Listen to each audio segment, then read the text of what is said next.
বন্ধুরা, মাছের ডিমের রেসিপি তো অনেকভাবেই খেয়েছেন, তবে পটল দিয়ে এইভাবে কি খেয়েছেন কোনো দিন? এভাবে একবার বানিয়ে খাবেন, আশা করছি আপনাদের খুবই ভালো লাগবে। চলুন রেসিপিটি শুরু করা যাক। আমি এইভাবে পটলগুলো খোসা ছাড়িয়ে নিয়েছি। এখানে আমি 6টা পটল নিয়েছি আর নিয়েছি মাছের ডিম। এখন তো বর্ষাকাল, মাছের ডিমের কোনো অভাব নেই, তাই এখানে আমি ফ্রেশ একদম মাছের ডিম নিয়েছি আর ফ্রেশ পটল নিয়েছি।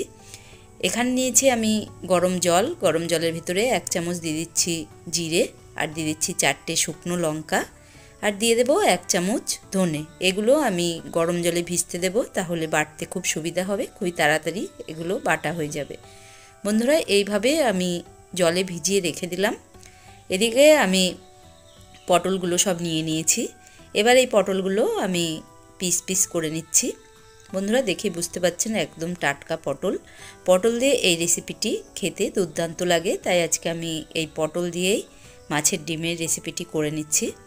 দেখুন, এইভাবেই সমস্ত পটল আমি টুকরো টুকরো করে নিলাম। পটলগুলো সব টুকরো করা হয়ে গেছে। এবার এই ডিমটা আমি একদম হাত দিয়ে একটু ম্যাশ করে নেব। বন্ধুরা, এই ডিমগুলো জলের মধ্যে ভাপিয়ে নিয়েও রেসিপি করা যায়, তবে এইভাবে করলেই বেশি ভালো হয়, তাই আজকে আমি এইভাবেই করে নেব। ডিমগুলো প্রথমেই এইভাবে চটকে নিতে হবে, না হলে তো হবে না। দেখুন, এইভাবে হাত দিয়ে দিয়ে আমি খুবই ভালো করে ডিম ম্যাশ করে নিয়েছি। দেখতেই পাচ্ছেন এরকম হয়েছে। এবার এর ভিতরে খানিকটা পেঁয়াজ দিয়ে দিচ্ছি, আর দিয়ে দেব লবণ, পরিমাণ মতো লবণ দিয়ে দিয়েছি। দিয়ে দেব সামান্য একটু হলুদ, তাহলে কালারটা ভালো হবে। আর দিয়ে দেব 2টো কাঁচা লঙ্কা কুচি। এবার দিয়ে দিচ্ছি 1.5 চামচ মতো বেসন। বেশি বেসন দেওয়ার প্রয়োজন নেই, তাহলে বেসন বেসন স্বাদ আসবে, ডিমের স্বাদটা আসবে না, তাই একদমই কম দেবেন। 1 থেকে 1.5 চামচ দিলেই যথেষ্ট। দেখুন, 1.5 চামচ বেসন আমি দিয়ে দিয়েছি। এবার হাত দিয়ে খুবই ভালো করে মেখে নিচ্ছি। এইভাবে হাত দিয়ে খুবই ভালো করে আমি মেখে নিলাম। দেখুন, মাখা হয়ে গেল। এবার চলে যাব আমি দ্বিতীয় প্রসেসে। এবার আমি গ্যাসে বসিয়ে দিয়েছি একটা প্যানটা গরম হয়ে গেলে দিয়ে দিচ্ছি তেল। এখানে আমি 2 চামচ মতো তেলের ব্যবহার করেছি প্রথমে। এবার তেলটাও গরম হয়ে গেছে। এবার অল্প অল্প করে দিয়ে এগুলো বড়ার আকারে ভেজে নেব। মাছের ডিমের রেসিপি তো অনেকভাবেই করা যায়, তবে এমনভাবেও একবার করে দেখবেন। এটা তো খুবই কমন রান্না, সবাই করতে পারে, তাই আমি যেভাবে করেছি সেভাবে একবার হলেও রান্না করে দেখবেন যে কতটা স্বাদ হয়। দেখুন, এইভাবেই আমি বড়াগুলো ভেজে নিচ্ছি। আমার যতগুলো হয়েছে ততগুলোই এই প্যানে দিয়ে দিয়েছি। এবার এক পাশ হয়ে গেছে, এবার উল্টে দিচ্ছি। বন্ধুরা, খুব একটা লাল লাল করে ভাজবো না, মিডিয়ামভাবে ভেজে নেব। এগুলো খুব কড়া করে ভাজার দরকার নেই। দেখতেই পাচ্ছেন এক পাশ উল্টে দিয়েছি। এবার আমি এগুলো তুলে নিচ্ছি। এগুলো ভাজা হয়ে গেছে। বড়াগুলো ভাজার পরে দেখুন কতটা মোটা মোটা হয়ে গেছে। এইগুলো এবার আমি একটা প্লেটে নামিয়ে রেখে দিচ্ছি। এভাবেই আমি আরও যতটা আছে সবকটাই ভেজে নেব। দেখুন, সবকটা ইতিমধ্যেই আমি ভেজে নিয়েছি, ভেজে নামিয়ে নিলাম। রান্নার একটা পর্ব শেষ হয়ে গেল। এবার ওই কড়াইতেই দিয়ে দিচ্ছি আবার খানিকটা তেল। এবার দিয়ে দেব আলু। বন্ধুরা, এই আলুটা কিন্তু আমি কিছুটা ভাপিয়ে রেখেছি, আলুটা একদম কাঁচা না, আলুটা আমি সিদ্ধ করে রেখেছিলাম। সেই আলুটাই আমি প্রথমে ভেজে নিচ্ছি, তাহলে রান্নাটা তাড়াতাড়ি হয়ে যাবে। পটল তো তাড়াতাড়ি গলে যায়, কিন্তু আলু গলতে টাইম লাগে, তাই আলুটা একটু ভাপিয়ে রেখেছি। দিয়ে দিলাম একটু নুন হলুদ, দিয়ে আমি একটু হালকা হালকা ভেজে নেব। আলুটা সিদ্ধ আছে, তাই বেশি ভাজার দরকার নেই। দেখুন, ভাজা হয়ে গেল। এবার আমি এইগুলো তুলে রেখে দেব। এইগুলো সব তুলে নিয়েছি। এইগুলো তুলে আমি রেখে দেব। এদিকে ওই তেলেই আমি দিয়ে দিচ্ছি পটলগুলো। বন্ধুরা, এক্সট্রা আর তেল দিইনি, ওর ভেতরেই আমি দিয়ে দিচ্ছি পটলগুলোর জন্য আর নুন হলুদ দেব না, যে নুন হলুদ দেওয়া হয়েছে এতেই ভাজা হয়ে যাবে। বন্ধুরা, একটু নেড়ে চেড়ে দিচ্ছি, আর একটু তেল দিতে হবে, কারণ এই তেলে পটলগুলো ভাজা হবে না, তাই আমি অল্প তেল এর পাশ দিয়ে দিয়ে দিচ্ছি। দেখতেই পাচ্ছেন সামান্য তেল দিয়েছি। এবার এইভাবে পটলগুলো আমি ভাজতে দিয়েছি। পটলগুলো ভাজা হতে থাক, এদিকে আমি মশলা করে নেব। তার জন্য এখানে নিয়েছি মিক্সি গ্রাইন্ডার, আর যেগুলো আমি ভিজিয়ে রেখেছিলাম ধনে, জিরে আর লঙ্কা, সেটা মিক্সি গ্রাইন্ডারের ভেতরে দিয়ে দিচ্ছি। দিয়ে দিলাম 4 কোয়া রসুন, আর দিয়ে দিচ্ছি আদা।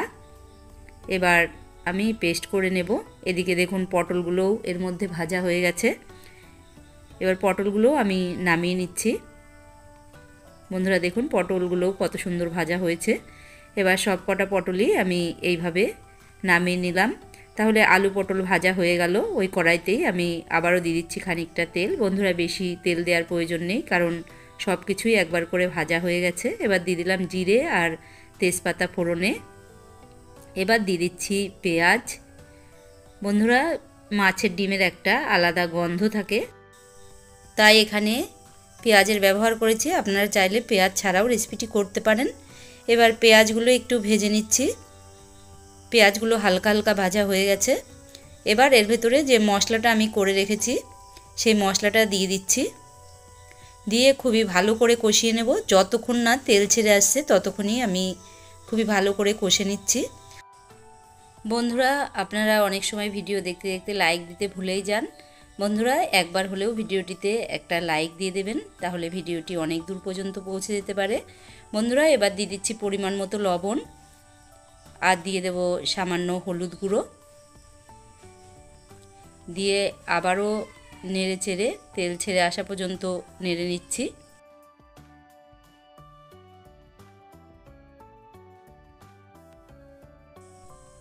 দেখুন তেলটা ছেড়ে এসছে, মশলাটা একদম কষা হয়ে গেছে। এবার এর ভেতরে আলু পটলটা দিয়ে দিচ্ছি।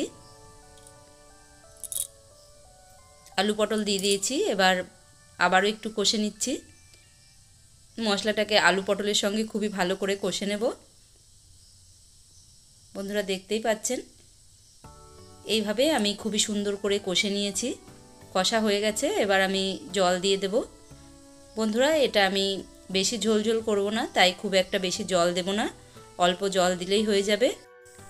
দেখুন বন্ধুরা আমি এরকম জল দিয়েছি। আপনারা আপনার প্রয়োজন মতো জল দেবেন, যতটা ঝোল রাখবেন ততটাই জল দেবেন। আর বড়াতেও অনেকটাই ঝোল টেনে যাবে, তাই আমি এখানে বেশি ঝোলের ব্যবহার করিনি। যা জল দিয়েছি তাতে আলু পটল সিদ্ধ হয়ে বড়া দিলে ঠিকঠাক হয়ে যাবে। এবার আমি ঢাকনা চাপা দিয়ে দিলাম। ঢাকনা চাপা দিয়ে আমি 4 মিনিট মতো এটা ফুটিয়ে নিয়েছি।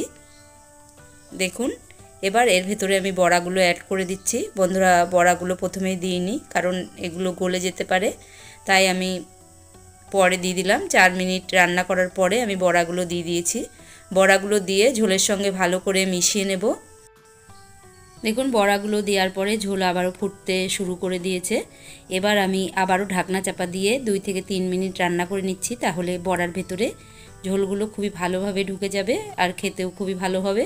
বন্ধুরা দেখুন 2 থেকে 3 মিনিট আমি এইভাবে বড়া দেওয়ার পরে ফুটিয়ে নিয়েছি। দেখুন ঝোলটাও কতটা টেনে গেছে আর দেখতেও কতটা সুন্দর হয়েছে। বন্ধুরা দেখেই বুঝতে পাচ্ছেন যে আজকের রেসিপিটা খেতে কত দুর্দান্ত হবে। বন্ধুরা দেখুন এর উপর থেকে আমি দিয়ে দিচ্ছি ধনেপাতা। ধনেপাতা দিয়ে আবার একটু নেড়ে চেড়ে নিলাম। এবার আমি নামিয়ে নিচ্ছি। বন্ধুরা দেখুন মাছের ডিমের রেসিপিটি একদম রেডি হয়ে গেছে। দেখেই বুঝতে পাচ্ছেন যে কতটা সুন্দর হয়েছে। বন্ধুরা এই রেসিপিটি খুবই সুস্বাদু হয়েছিল। আপনারা একবার হলেও বাড়িতে ট্রাই করুন, আশা করছি আপনাদের ভালো লাগবে। বন্ধুরা আজকের এই রেসিপিটি আপনাদের কেমন লেগেছে অবশ্যই কমেন্ট করে জানাবেন। ভালো লাগলে লাইক কমেন্ট শেয়ার করবেন। আর এই রেসিপিটি অবশ্যই এই টাইমে আপনারা বাড়িতে রান্না করে খাবেন। তাহলে আজকের মতো ভিডিও এখানে শেষ করছি। দেখা হচ্ছে অন্য কোনো ভিডিওতে। নমস্কার।